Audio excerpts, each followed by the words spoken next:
You're listening to the Assembly Call IU podcast and postgame show, the place where Indiana fans across the globe hang out online after every IU basketball game. Join us for our live broadcasts on Thursday nights and immediately following every IU game at our website, assemblycall.com. That's assemblycall.com. Before we get to this week's episode of Assembly Call Radio, let's talk real quick about tickets. And this is an important week to be talking about tickets because there's a big game coming up on Saturday. Indiana hosting Michigan State, and I'm looking at the listing on SeatGeek right now, and there are still a lot of tickets available. If you want to get out there, under the lights, Archie Miller will be an honorary captain. Tom Allen and the Hoosiers looking to go 4-0. And if they do, imagine how much more fun it will be to be there in person to watch the game as opposed to watching it on TV. And even if you can't go to the Indiana-Michigan State game, but you want to go to future IU football games or IU basketball games later this season or get concert tickets or whatever other live event you want to go to, SeatGeek is the place that I recommend. And it's not just because they sponsor the show. I actually used SeatGeek before they sponsored the show because they just make the ticket buying experience better. And what SeatGeek does is they search multiple ticket sites, they grade every ticket based on value, and that helps you identify the best seats to kind of fit your budget and where you want to sit in whatever stadium or arena you're going to. And all of the purchases are fully guaranteed as well, so you can shop for tickets on SeatGeek with confidence. So what you should do, because you're an Assembly Call listener, is download the SeatGeek app and enter the promo code ASSEMBLY, because you actually get $20 off of your first purchase. So it's promo code ASSEMBLY for $20 off your first SeatGeek purchase. Go there, get IU football tickets, any other tickets that you want. But if you can be there in the stadium on Saturday against Michigan State, cheer for those of us who won't be able to be there, because it's a big opportunity for IU football. Download the app, promo code ASSEMBLY today. SeatGeek, life's an event. We have the tickets.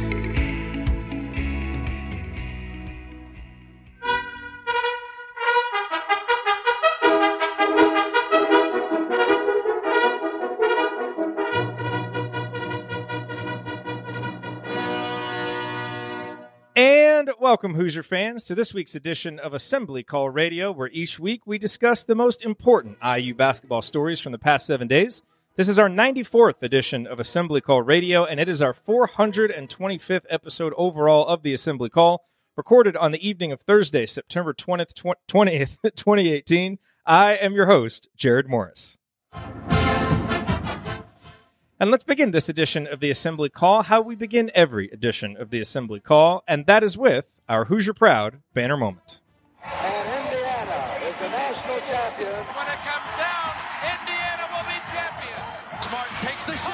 The Hoosiers have won the national championship.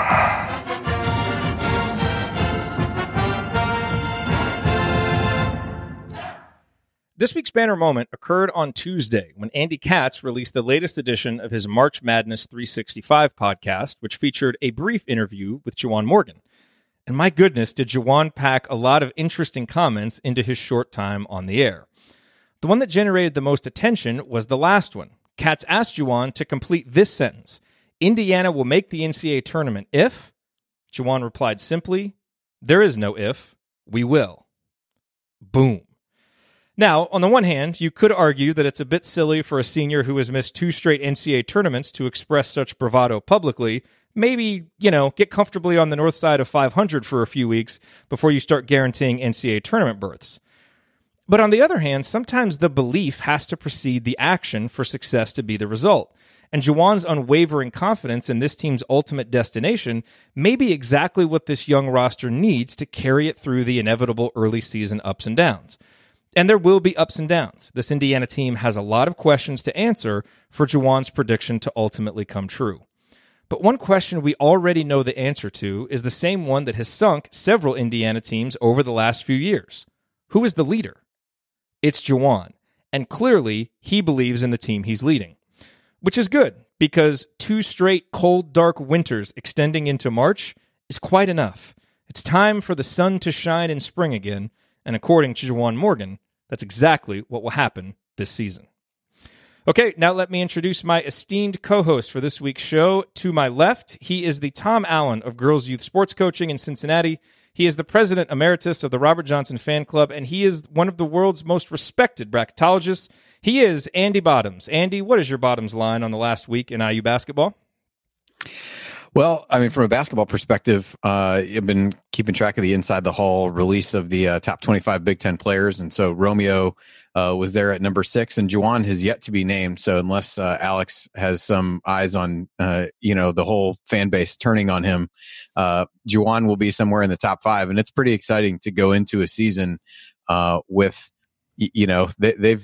they've tended to do pretty well with these rankings. And so to have 2 of the top 6 guys on the roster heading into the season is really exciting. And maybe that's something that, gives Juwan the confidence to make the statement that you talked about before. But, so that's all these countdowns and everything else is just little appetizers till the season gets here, which, in just a little bit over a week, we'll actually have Hoosier Hysteria to overreact to. So that'll at least be something that we've long awaited. And the other thing we've talked through is our meetup this year, which will be against Michigan State, and another big game in Bloomington against the Spartans will be this weekend as well. So hoping the football team can keep the momentum going as well and get to 4-0. So a lot of excitement in Bloomington with all the athletic programs, as you talked about with Jeremy Gray this week on podcast On the Brink. It was kind of amazing to step back and listen to him talk about all the good things that are happening with so many programs across it. So an exciting time for the Hoosiers, and certainly an exciting time from a basketball standpoint. Absolutely. And to my right, he's a columnist for The Big Lead and a co-host of The Hangover, but you know him as Indiana radio's most opinionated, polarizing, over-the-top personality. I pretty much have an opinion on everything. He is Ryan Phillips. And look, before we get to Ryan's rant, I just want to say that even though he slept through the first 2 segments of last week's show, leaving us wondering where he might be, hoping that he was still alive, he did eventually wake up in time to make it here for Segment 3, and he shook off the cobwebs to deliver some really solid analysis. I think we should all respect him for that. I mean, that seems a bit much, but I am willing to bury the hatchet, forgive and forget. Andy, Coach, I assume that you guys agree? No. He ought to be fired. Come on, dude. You cannot outwork me. Hey, watch it. Go to work. I don't wanna. Sensitive lungs, Ryan Phillips. You know what? Leave me alone. I don't really feel like it. Oh, my God. This was the most ridiculous ordeal of my life. Well, the chat room loved it. Fantastic. I got to get out of here, folks. Thank you. Fantastic. Dicks. Oh, my. Okay, well, that certainly escalated quicker than anyone could have imagined. So, Ryan will not be with us this evening, but this week we did line up a suitable replacement just in case, and in fact, you just heard him. He was a 10-year high school head coach at Indiana who is currently an assistant coach at Western High School. He is the host of Sports Talk with Tonsoni and the founder of the Delphi Bracketology Club. He is the coach, Brian Tonsoni, and that means it's Tonsoni time. Coach, what's on your mind? It just seems there's a good vibe on the Bloomington campus right now. And basketball-wise, it's nice seeing Indiana basketball mentioned in some top 25, some players getting recognition. And then, being down on campus the last 2 weeks, running into members of the chat mob. Josh Wilson came out to the tailgate. You guys need to know, and I know our chat mob knows how much you guys are appreciated. It's pretty cool to be have people walk by the sign at the tailgate and give a thumbs up. So there's a lot of anticipation. It feels like the old times walking around campus. It helps that your fall sports teams are doing well. Walked by Deron Davis on Kirkwood the other night, and just seeing a player close up gets you excited for Indiana basketball, and we're getting close to where we can actually see what the guys look like. But the vibe is real. And soon we'll get that taken care of by seeing some actual basketball. All right, well, here's what we're going to talk about this week. We'll hit a few quick headlines, and then we're going to react to the rest of Juwan Morgan's comments, because there were a lot of good ones in there. And we're going to discuss 3 high-leverage team stats that Indiana really needs to improve upon this season. And if they do, will really go a long way toward fulfilling, or toward making Juwan's comments with Andy Katz come true. And then, of course, with whatever time we have left, we will answer your questions. All of that coming this week on Assembly Call Radio. Before we get to this week's top story, I do want to remind you about the best way to shop online for great deals on IU basketball and football tickets. Just remember this URL, iutickets.shop. It will take you right to SeatGeek, where you can immediately find the best deals on IU basketball tickets. Plus, you can search for IU football tickets, other sports tickets, concert tickets, and more. As a bonus, use the promo code ASSEMBLY to get $20 back after your first purchase. And when you use that URL, iutickets.shop, we actually get paid a commission for referring you. Wow. Yeah, pretty cool. And these commissions add up and have a big impact on helping us cover the cost of running the show. So we appreciate you using that URL. Once again, it is iutickets.shop. Thank you. Okay. So let's hit a couple of these headlines here real quick, guys, before we break. One is we found out last night that Archie Miller is going to be an honorary captain for the IU football team on Saturday night when the Hoosiers face Michigan State, which is obviously very cool. And then we found out a little bit of information about Hoosier Hysteria. We know that it's going to begin at 4 o'clock Eastern time, but the doors to Simon Scott Assembly Hall are actually going to open at 2 o'clock. And since the Rutgers IU football game begins at noon, I believe, it will still be going on. So it will be shown on the big screen. Parking lot's open at 12:30. Admission is free, of course. Bring a canned good. Andy, do you think that, moving the start time up, having the football game on, doing some of those things, do you think that that's going to increase attendance for the event, or do you think it would have been better to kind of keep it at night, which is when we usually see it? I actually think it's great. If my daughter didn't have a soccer game, it would be a case where we could make the trip over for the day and still get home at a reasonable time at night. And I think you'll find a lot of people are able to do that around different parts of Indiana if they don't want to or can't go and stay the entire weekend. I think that becomes a lot more enticing for those kinds of folks and some of that. So I think from a family perspective, I think it helps a lot in that regard. Being able to see, most of the second half of the football game on the big screen inside, kind of helps mitigate anybody who, really wants to watch that. I'm sure people will be, watching it in the parking lot or, setting things up there. But I actually kind of like it. It seemed odd to me at first, but the more I thought about it, from that perspective is fine. And I think from an energy perspective, I think it's still going to be the same excitement, the same, everybody's been waiting for, months for the season to start. So, getting it a few hours early or at a different time of day to me isn't going to dampen the enthusiasm of whoever's going to be there. So I actually kind of like it, even though at first I thought it was a little odd. Coach, you're going to be there, right? I haven't made up my mind yet. Well, you got to at least be in Bloomington that weekend because I'm going to be down there, so I'd love to see you. Or I'm going to be up there, I should say. I'll make the trip for that, Well, we know your thoughts on Hoosier Hysteria. Yeah. Your podcast with Jeremy opened my eyes a little bit about and remembering it's a time when a lot of people who can't get tickets get to see the Indiana Hoosier basketball program, and moving it up to 4. As Andy also said, the family atmosphere, you make it 7, 8 o'clock at night. And if there's an hour, 2 hour travel, that becomes difficult for families with young children. And I thought it might take away a little bit from the evening, the build up, the standing in line, the tailgating, but I think really it's appropriate. It actually probably matches up more with what I kind of want is get in there, get some work done and call it an afternoon. And try to make the best out of it. But it's for the recruits. It's for the high school kids coming in. And it is for the families and the fans that, this is a big deal. Indiana basketball is a big deal. And it's not easy to get tickets. So with that in mind, I think the move, but I think attendance would be great regardless. You could put it at 2 a.m. this year, and I think it would be packed. I think the excitement's that high. So I don't know if it affects attendance. I just think it's probably a good overall move by the athletic department. Yeah, I think you're definitely right on that. All right, coming up on the Assembly Call, we're going to dive in a little bit more to Juwan Morgan's comments with Andy Katz because he said more than just guaranteeing an NCAA tournament appearance. We will talk about that coming up next on the Assembly Call. Stick with us.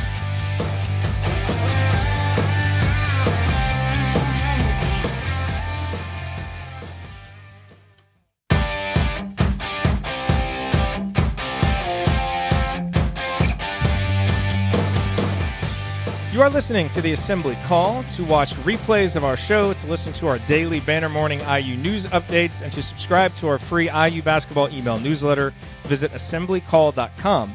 And you can also find us on YouTube. And by the way, the unedited YouTube broadcasts include all of the between-segment banner that doesn't make it into the final cut of the radio show and podcast. These are things we don't talk about on the air. Sorry, folks. Learn more at assemblycall.com. I'm Jared Morris. I'm here with Andy Bottoms and the coach Brian Tonsoni. And in my banner moment this week, I talked about Juwan Morgan's comments on the Andy Katz podcast, where he guaranteed that Indiana is going to the NCAA tournament this year. We all love that confidence. And, it was a short interview, but I thought Juwan really packed a lot of interesting comments into what he said. He's kind of like Archie Miller in that, he doesn't say a lot, but he chooses his words carefully. And so I just want to, bring up a couple of those comments and let's react to them. And I wanted to start with what he said about Romeo Langford, coach, because, Andy Katz asked him for his impressions of Romeo Langford. And the first thing he said was, I believe all the hype. And, remember, these guys haven't played games together, but they've been, having workouts, playing 5-on-5, scrimmaging, doing that kind of thing. And, to hear him say, I believe all the hype, and then to go on and say, it's not just his scoring, but it's his ability to be effective on the court in every single way on both ends of the floor. I just thought, it was nice to hear that affirmation coming from Juwan and him not, shying away from, feeding right into the Romeo hype. But there was also another comment he had about Romeo, coach, that you thought was really telling. Which one was that? Yeah, and right after that, he goes on to how will they coexist, speaking of Romeo. And Juwan's response was, I don't think that'll be a problem ever. And I just think who was having the better game will be the focal point, and that's just fine with me. That's senior leadership. And I know they're words in an interview, and they have to be lived out. But I think team chemistry is something that every coach is concerned with. Every coach tries to foster good team chemistry, but it's really up to the players on any team at any level to have that team chemistry, to take care of that locker room. If the locker room is taken care of, then the coach can focus on all the stuff that the coach really needs to do. But when he says it won't be a problem ever, you have a freshman coming in who's a 5-star NBA and Juwan's the returning top player. That's the potential for a little bit of a conflict. And it seems like Juwan really is concerned not only with making himself better, but he wants to win. And that's what I took from that. And from a coach's standpoint, that is so relaxing to have that kind of stuff taken care of. And again, it has to be lived out. It's easy to say in a preseason interview, but that's good to hear nonetheless.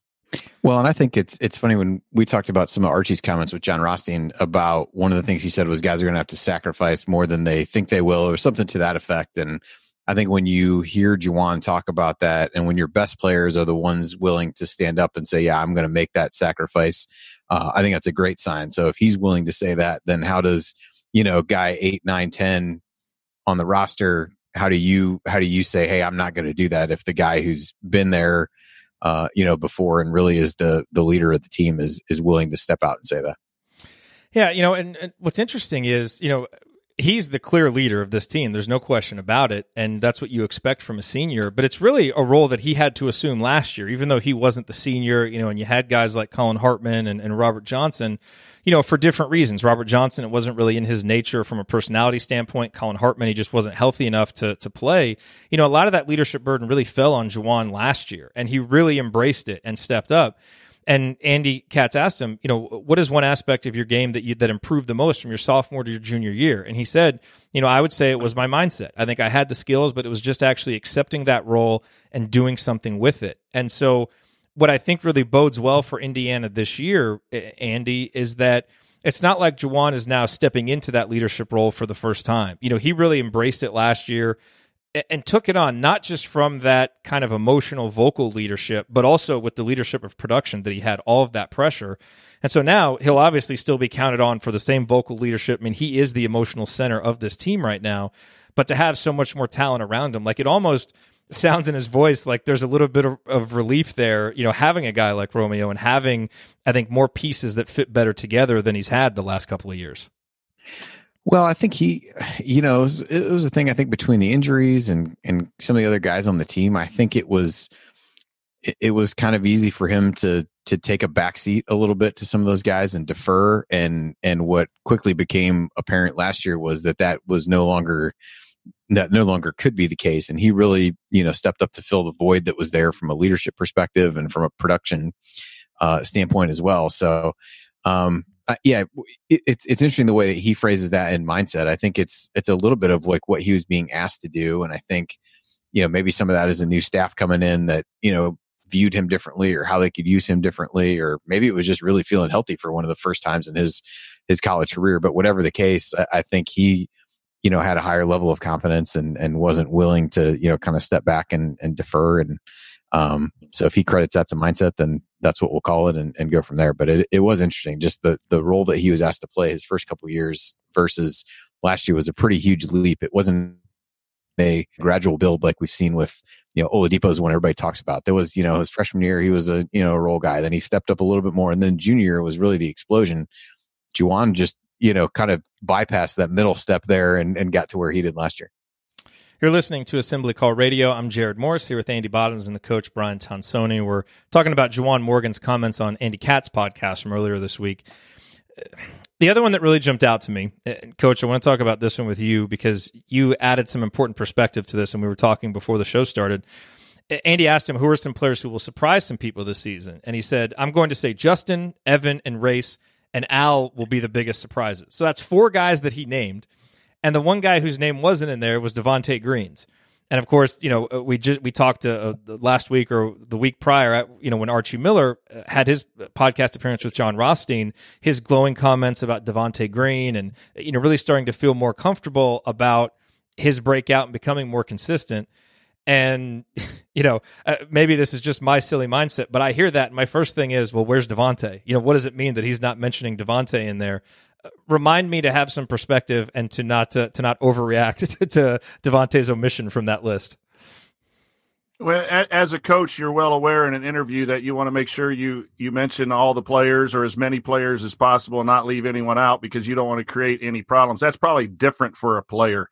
The player interviews, you'll notice when they're the post game, there's a sports information director real close by to jump in if things get a little bit out of control. So I just think that was on the perspective is that he mentioned 4 players that probably weren't as big a role last year. Yeah. Devontae started and played a lot. Justin was up and down with his play. And from what everyone's saying is he's just exploding physically.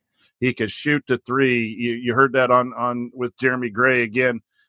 Evans knew. Race was last year redshirted, and Al was a guy off the bench. So the perspective is he's mentioning guys that most fans might see as being secondary roles or not know of, that they're going to surprise.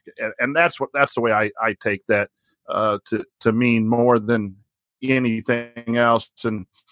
And he probably forgot a few people there too as he's talking. But what's been interesting from a coach, how many people are talking about Fitzner? I know. And a lot of us with Kenny play defense at the Big Ten level, the Archie Miller way, but everyone's talking about how he's stretching the floor and can shoot. And I think that's a little bit of a telltale of the need to shoot the basketball and that it might be a lot better than what we think because he's getting a lot of love from a lot of different people. A lot. And I mean, Andy, that's probably one of the more encouraging things in the offseason is just how, I mean, look, we haven't seen Evan miss a shot in any of the social media videos, so we can't confirm that he has actually missed a shot this offseason. I think he might have made everything that he's put up, but everybody seems really confident about his ability to have a positive impact this season. Yeah, that definitely has been one of the constant drumbeats of anybody that you've heard talk about players on the team in the offseason, that his name has come up as one of the first guys mentioned. And, again, this is the season when, as you said, you're reading into comments like that. And I'm going to do the same thing with Fitzner. I mean, there's really no reason for a guy who's only going to be there for a year. There's not really that kind of like, I'm propping him up to, kind of help jumpstart his career. Like this is his 1 year to do it. So he's either going to do it or he's not. And these guys don't, they don't have to, embrace him, buy into him or whatever for a guy who's going to be 1 year if they don't want to, don't have to, don't whatever. And so I think it's, at some point when you hear it from enough guys, that's pretty telling. And I think the other comments that Juwan made about him later, where he said, surprised a lot of people just how hard he's working and how much he's changing his game so that he'll be able to fit in with the system we're running. So I thought that was an interesting part of that because those are some of the concerns. I mean, obviously the shooting ability is what everybody highlighted from day one when his name first came up on the radar. But as you said, there were questions about, can he play defense this way? Where's his real fit from a lineup perspective? Can he rebound well enough? How does he hold up in the Big Ten physically and things like that? And so those are encouraging things, and feels like a where there's smoke, there's fire type thing. And pretty much everybody has been, pointing to him throughout the entirety of the offseason. The other thing that jumped out real quick, he was asked in flirting with the NBA, what did you learn about yourself? And I thought it was interesting that the very first thing he said was, I learned that I have to eat better.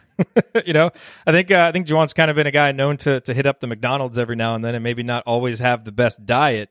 But, between that feedback coach that he got from the NBA and clearly what, Cliff Marshall is trying to instill in these guys, hopefully that's something that can help him be a little bit more durable, and have better stamina as we go through this season. It's always good to sometimes get advice outside the program.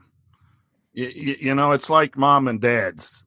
You hear it, and then someone else tells you, and it makes sense. But again, I think that just shows to me the commitment as a senior. He's not punching the time card and just playing out his senior year. He's coming back with a purpose, and it's good. Yep. Alrighty, coming up, those of you listening on the radio Friday night may be switching over to high school football, so be sure to catch the replay at assemblycall.com. For everyone else, we're coming right back with more IU basketball talk. Stick with us here on the Assembly Call.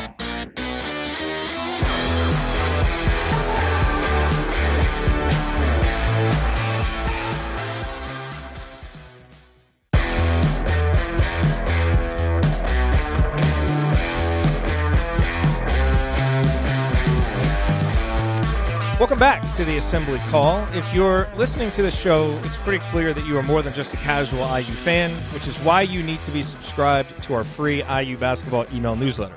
You will get our 6 Banner Sunday news roundups, as well as our detailed post-game analysis emails once the season begins. There's a high-level operation going on out there. This is why more than 6,000 of your fellow IU fans are already subscribed, and joining them is easy. Just text IU to 66866.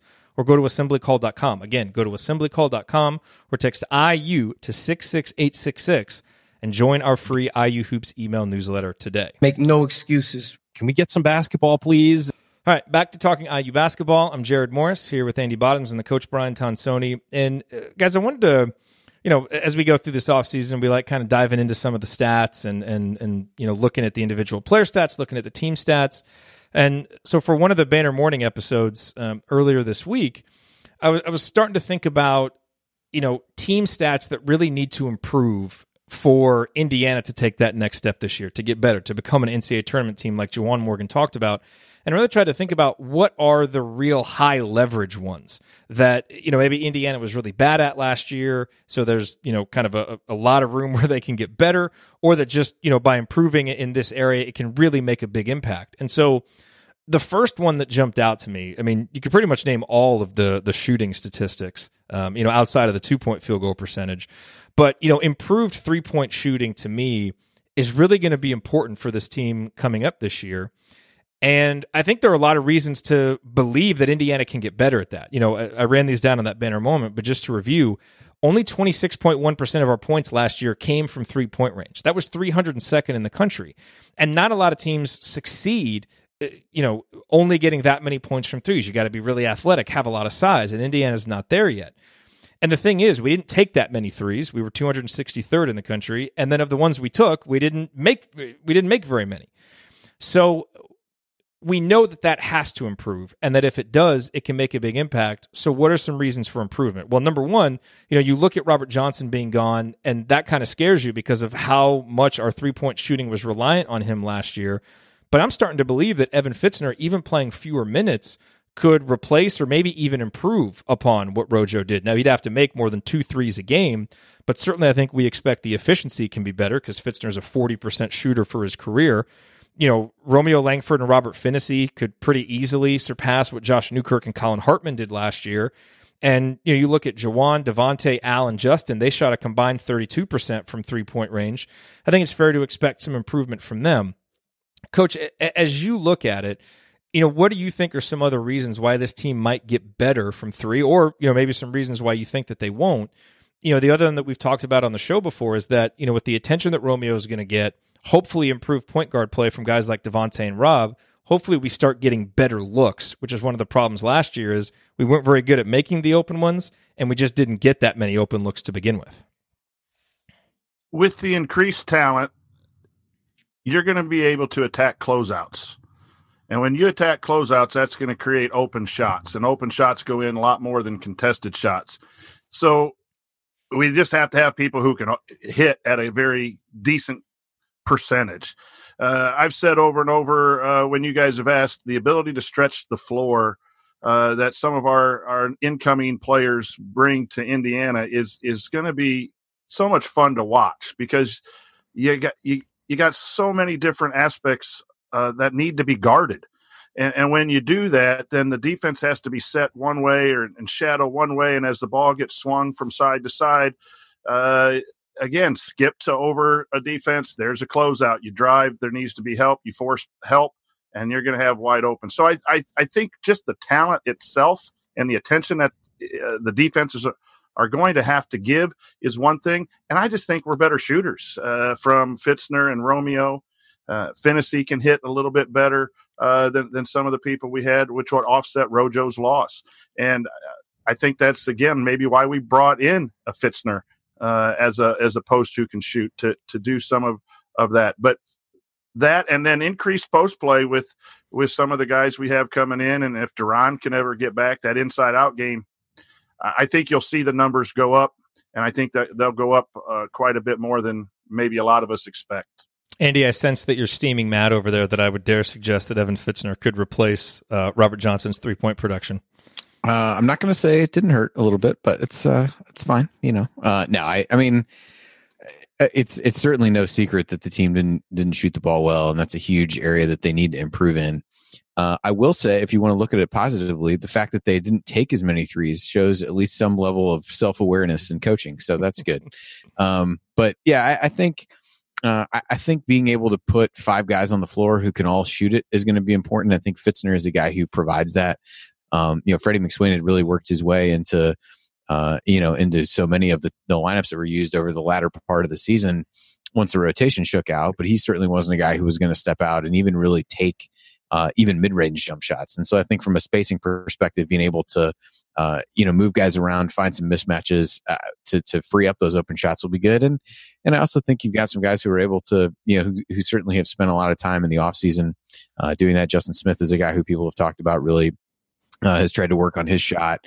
Devontae was streaky last year, but we know that he can make them as well. I think Al is another guy who's done that. And I don't know, it's all speculation. I think we talked about this a lot last year, how much time is being spent on, shooting and those kinds of, drills for shooting and form and repetition and all those things versus, hey, we've got to install the defense the way that we wanted and the offense.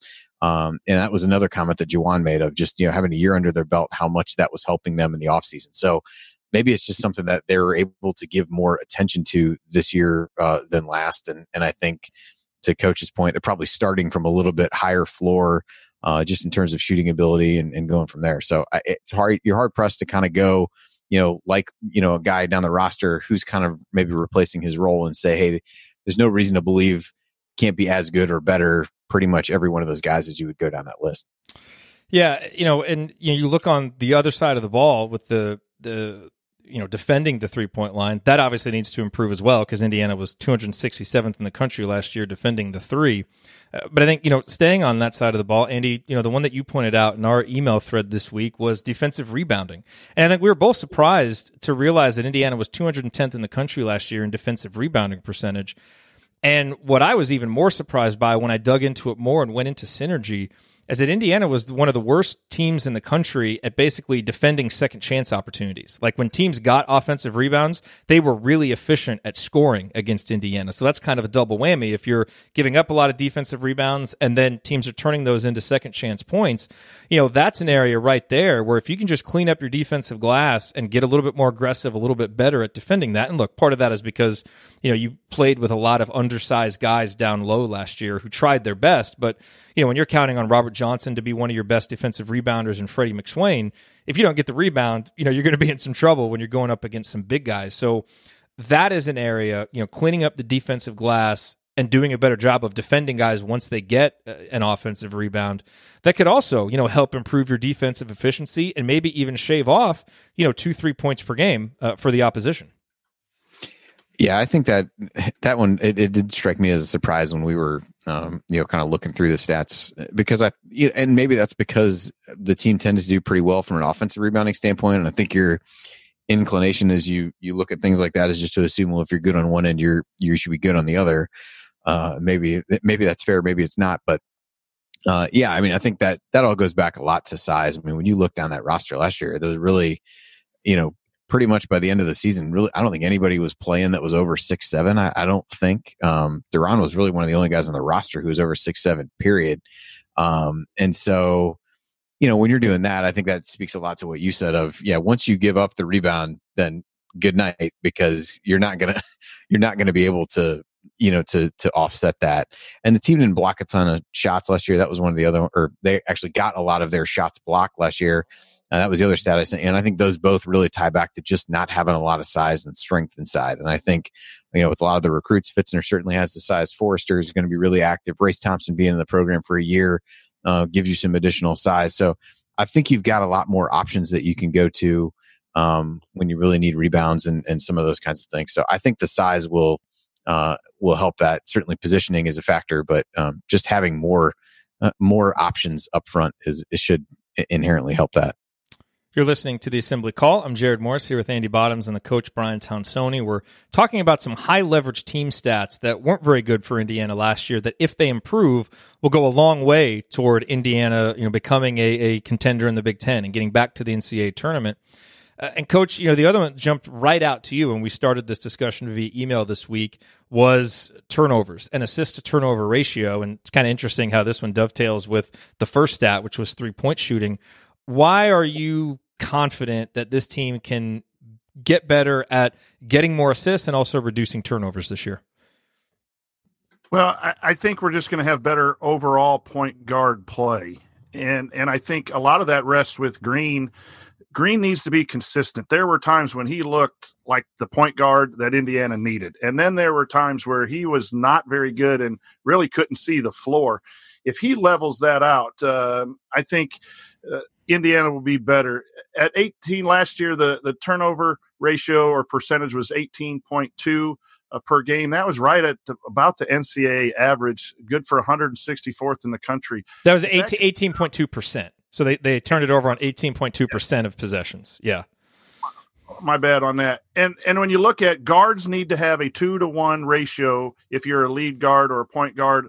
That's a college goal. Some may even say 3-to-1, and all of our guards were under 2. Green last year was 1.3. Durham was 1.6. Rojo 1.1, and Newkirk 1.5. And so I think with Finney coming in, going to push Green for playing time. That's going to elevate his play. I think you have some ability with Romeo, who is a talented person who's going to be doing a lot of scoring, but as people come and double team, I think he's going to be able to get some assists and we score more. And I'm a defensive guy, but you got to put the ball in the basket, and taking care of the basketball also helps your defense because you're not giving up points off of turnovers. So you also lose an opportunity when you turn the ball over to score points, and you give the defense an opportunity to have good transition offense the other way. So we can't be average if we're going to be a top 25 team, a top 4 seed team in the NCAA, where we all hope to be maybe this year. So that has to improve significantly, and I think it will. It'll be interesting with Romeo. I mean, he's such an unselfish player. We know he's going to get his points, but he'll have so much attention on him. And he's so skilled, has such good vision. He'll get a lot of assists. What'll be interesting is what his turnover numbers are, because you start to read a lot of scouting reports about him, and one of the weaknesses that comes up is sometimes he gets a little loose with his handle. He tries to split double teams and ends up losing the ball that way. So I would not be surprised if he struggles some with turnovers early, as a guy who has just always been so used to getting to any spot he wants to go to on the court. He'll still be able to do that a lot in college, but those gaps are going to close a little bit faster. And so I I kind of predict that that'll be one of the early storylines, is probably Romeo turning it over a little bit too much, and how they can, kind of get that, kind of under control as the season goes along. I don't think it's going to be a huge issue, but maybe just something to look out for as we focus so much on Romeo's strengths. He does have things he's going to have to get better at, and that will kind of be highlighted early in the season as weaknesses that he still has. Andy, as you look at, the assists, the turnovers, and the guys that we project to be handling the ball, do you think that this is something that can be a strength for Indiana, or is this something that, after so many, now, a few seasons post Yogi, where we're just trying to keep our head above water, is just kind of getting our head above water going to be good enough for this team? Yeah, it's funny to think of it that way, because last year just felt like at least you're not hurting yourself. It wasn't necessarily good. And that's Al Durham was a revelation, because he just wasn't throwing terrible passes to the defense. Yeah, I think it's funny to look and figure, they're right around the average from a turnover rate standpoint. And that felt like just, leaps and bounds ahead of where things were before. So, if you look at that, kind of the two parts of that equation, right? The turnovers got significantly better last year. I think that was a great step. I think that should continue to get better as guys are more comfortable in the system. But I think, the bottom part of that ratio made huge strides. I think where the strides will hopefully be this year is really on the top half of that in the assist portion. Some of that, just to bring this full circle to what you talked about before, was 3-point shooting. There was a lot of guys who would kick the ball out to somebody who couldn't then make a shot. So, there's two parts of the assist. One is making the pass, and one is actually finding somebody who can make a shot. So ideally, if we're right about the first part, then the assist should inherently go up, because I do think there's enough talent and some of the spacing and things like that we talked about. They should be able to do that. You knock down a few more shots, you get that assist number up a bit. So I do think that'll improve. I don't know whether it goes, moves the needle all the way into really being a strength, but I think it'll be, it was kind of an Achilles heel 2 years ago. Last year, it was you've moved yourself to the middle of the pack, and you're not hurting yourself. This year, hopefully it moves a little bit further, but I don't know that it probably swings all the way into an out and out strength, just because that point guard role is still, up for grabs, or at least up for debate, if anybody's going to really latch onto it and not let go. And look, another obvious stat that has to improve is free throw shooting. We've talked about that so much. I kind of felt like that went without saying. Indiana was 331st in the country last year. That has to get better. And Juwan Morgan is going to go a long way toward determining that, because he's going to take a lot of free throws for this team this year, and he's got to be better at free throws than he was last year. Did any other numbers stand out to you guys? I know, Andy, one that you mentioned was, Indiana's block percentage. We had our shots blocked a lot. Again, partly a function of just not having a whole lot of size. Any of these other team stats that you kind of look at as high leverage that, really can help swing the season one way or the other, if we can, see a vast improvement in them? No, I mean, I really think these are the big ones to me. The rebounding one was a surprise. I think it was fairly easy to come up with the first couple around shooting and the assist turnover stuff. The rebounding, like we said, caught us by surprise a little bit, and I think that's just another way to get those defensive efficiency numbers up a little bit further. But I nothing else really jumped out to me. I don't know if Coach has any different thoughts than that, but the at least a couple of the ones were pretty obvious and kind of opened up some old wounds looking back through the stats, quite honestly. I know. Coach, any final thoughts? Just the shooting percentage. We mentioned that briefly, the 3-point, defending the 3-point shooting team. But, we've talked about three major changes or improvements that are out there for this Indiana team. And you're talking about a 17-15 record, 9-9 in the Big Ten with an influx of talent. Improving some of these things just marginally even puts you in the 20-win, 21-win, and that's then makes Juwan's statement about making the NCAA tournament prophetic. So I don't think we have to improve greatly to be in a position that we want to be a little bit higher in a top 25 team, top 20 team all year. They have to get a lot better, and there's probably a few more we could ID, and we will as the season goes on, but these are the ones to watch. Absolutely. I felt like we had an amazing conversation on all levels. Thank you, Coach. We always appreciate your kind words. All right, here, coming up in our final segment, we will answer more of your questions, including which coach from the Golden Triangle will have the most success, plus a player comp question that Ryan is really going to hate. That's next. Stick with us.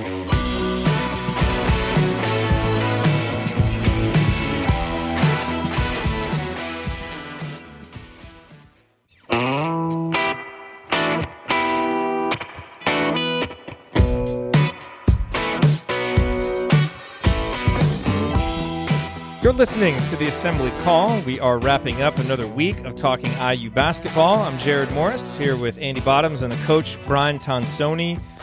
This is the part of the show where we typically answer your questions. You can always send us a question on Twitter at Assembly Call, or you can leave us a voicemail throughout the week. The number is 317-762-6253. That's 317-ROB-MAKE, in honor of all the shots that Rob Finnessy is going to make this year. So keep that number handy, and if you ever want to leave us a voicemail, it's a fun way to get your voice on the show and send us a question. So we got a couple of good ones. Let's get to these. We'll save the Ryan question for the end. But Joel asked, which coach residing in the Golden Triangle, Bloomington, Columbus, Louisville? First, is that actually called the Golden Triangle, or did he just make that up? Like, does anybody refer to Bloomington, Columbus, and Louisville as the Golden Triangle? I had never heard of that, but that doesn't mean it's not true, but that was the first that I had heard of it. Okay. And also, well, I just want to make sure that that's not like an Urban Dictionary term also that he just tried to slide in there. That he just baited you and hang in the air. Yep, well, it works. Even if it is, it's too late. I just immediately got very terrified saying that out loud. Okay, so he wants to know which of the coaches there will have more success over the next several years. So obviously Archie Miller, Chris Holtmann, and Chris Mack. And we certainly know that Archie and Chris Holtmann are just going to continue to be compared to each other because they started at the same time, going after a lot of the same recruits. And you can probably throw Chris Mack in there too because he's starting at Louisville just 1 year later.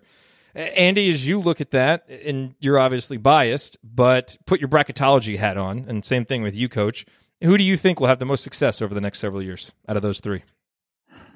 I mean, I am biased, but I'm going to say Archie. I think if you're thinking of the next few years, they seem to be set up most in the short term. Just I think this year of those three, I think IU would seem to have the kind of the best prospects for this season. I think the recruiting class this year will kind of lay the foundation so that IU is pretty steady in the coming years. Louisville has a hard road to climb. I mean, they really didn't bring in hardly any freshmen this year. So there's really not a whole lot that's going to carry over. I really like Mack as a coach from watching him here locally at Xavier, but they've also, he's got to work up and past a lot of teams in the ACC in the near term. So I think that becomes a little bit difficult for him. And Holtmann I really like, but I kind of put him in the middle. I think he's in a good situation where at a school that certainly doesn't prioritize basketball over other things. So there's not quite the pressure that maybe is on the other two. And I think he's certainly proven, if anybody had any doubts, I think last year proved what a good coach he can be. So I kind of rank him Miller, Holtmann, and Mack. And if he ever has questionable text messages, he knows where to go to get those erased. So that's always good. Well, no, he doesn't, because apparently, Urban doesn't know how to change the settings on his phone. He probably just forgot because of his memory loss issues, though. So. Yes. That's ridiculous. Coach, who do you pick out of those three? I have been saying all along, Archie Miller. I think he's got a year under his belt and is ready to roll. They're all three excellent coaches who do things a little bit differently. I've also been a fan of Mack at Xavier. The ACC is going to be tough, especially when he's got to deal with all of the anti-Patino and the fallout from that. Might take him a little bit longer. And so that, I think, drops him probably to the bottom. It's going to be interesting to see what Holtmann can do. The Butler way was an interesting way to recruit, and then he goes to Ohio State, has a really good year because of some veterans having good years. Will that happen again this year? So I would say Archie, Mack, Holtmann, but they're all three really good. Yeah, I agree. And it's going to be fun, watching recruiting battles between them. Obviously, Ohio State got us with DJ Carton, and I'm sure we'll see those three schools competing for a lot of the same players moving forward. So it'll be fun to watch. It's always better. I don't know. We don't root for Ohio State. We certainly don't root for Louisville. But and same thing with Purdue. But it's good when they're good, and when they have a good coach, and it's going to be a good team, and they're going to be good battles. It makes it a lot more fun. So I'm glad that we can have some of these discussions, and that it's a good debate, because that makes being a fan more entertaining. Okay, so this question comes from Ben, and he says, in honor of Ryan's absence, is only fitting that I ask a comparison question, because we know Ryan's thoughts on player comps. I hate player comps. So if you had to compare Ryan to a past IU player, who would he be? Andy, does anybody jump out initially? Because to me, like when I saw this, there was one very, very clear answer right off the bat. Think back to the early days of the show, and who would Ryan absolutely hate most to be compared to, but actually is a really good comparison. Well, I'm sure if you're thinking it's Will Sheehy, that is kind of the first one that came to my head. So maybe that's where you were going. But it has to be Will Sheehy, because Will Sheehy just relished being an irritant. And we know that Ryan relishes being an irritant, but he was also a good player and a really valuable player and, had skills. And Ryan, certainly is that. We give him a hard time, but he's a very knowledgeable basketball mind, certainly can talk about a lot of different sports. So he brings that. And, Ryan has proven to be, Will was a very reliable guy, won 6th man of the year. I was about to say Ryan has proven himself very reliable, although his performances over the last couple of weeks have been a little shakier. But look, we're willing to, the weight of 7 years weighs heavily, and he's been very reliable over that time. So to me, Will Sheehy is the one that automatically stood out. And I'll just say Brian Evans, just because, that just to tweak Ryan. But having never seen Ryan play, it's tough to know exactly, what kind of player he was. But those were the two that immediately jumped out to me. Coach, did anybody jump out to you being a good player comp for Ryan? I had Sheehy. I was going to go with Sheehy. Yeah. And then I started thinking, what is it about us Italians that like to stir things up? So I can't respond because now I'm in deep thought about personal evaluation. All right, so I just want to say we've got here in the chat mob, there are several guesses. The most common guess is Dan Dockich, so that's solid. There's some similarities there. I don't know if Ryan is quite that good defensively to be able to single-handedly shut down Michael Jordan, but well, let's see. Joel says Ted Kitchell. Now, hopefully Ryan gets that reference. That's a very good. That's actually a really good one, because Ted Kitchell never lacked for confidence, that's for sure. And, there's the story, I think he may have told it to Kent Sterling, or Kent Sterling told it, about how, Knight put him in the game and told him not to shoot, and he shot it anyway and made it, and just kind of ran down the bench smiling at Knight. I don't know if that's apocryphal or not, but stories like that are told about Ted Kitchell, but had that same kind of swagger, that same kind of confidence. And I believe Ryan was known as a pretty good shooter back in his day. What about Hillman from California? Joe Hillman, yeah, there you go. That would be another good one. Guy could shoot a little bit from California. Yeah, that would be a good one. Okay, final question here, real quick. Josh asked, and we got about a minute left for this one. Who's the surprise freshman that's going to shock us this year that no one is talking about? If it's a guy no one's talking about, it's probably got to be between Demezy and Jake Forrester. And I will say, my conversation with Jeremy Gray on Podcast on the Brink, he was effusive in his praise of Jake Forrester. I actually compared him to AJ Moye just in terms of, kind of being that effort guy, that attitude guy.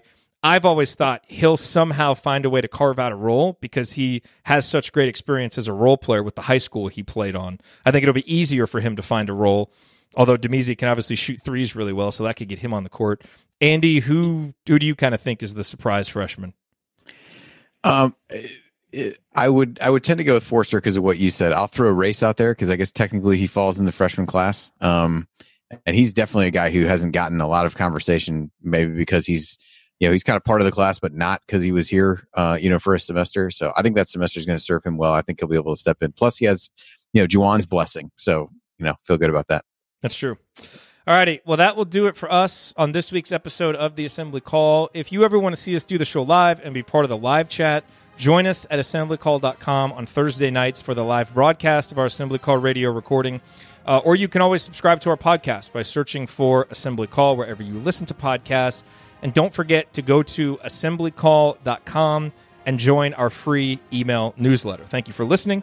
We will be back to talk IU hoops again with you next week. Until then, keep your elbows in and your eyes on the rim.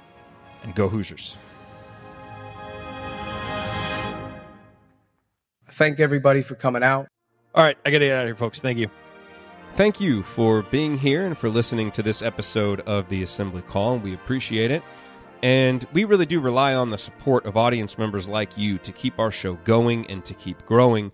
And so we have set up a page on our website at assemblycall.com/support that lists 5 ways that you can support the Assembly Call. And we encourage you to choose whichever method is the easiest and most convenient for you. One of the methods is donating, and so many of you have donated, and we appreciate it so much. On that page, you can choose a monthly recurring donation or an annual recurring donation or just a one-time donation, whatever works for you. And if you don't want to donate, another way to support the show is you can use our affiliate URLs, iutickets.shop or iustore.shop when you're going to shop for tickets or gear, and we will get paid a small commission when you use those links. But however you support the show, we appreciate it. Thank you.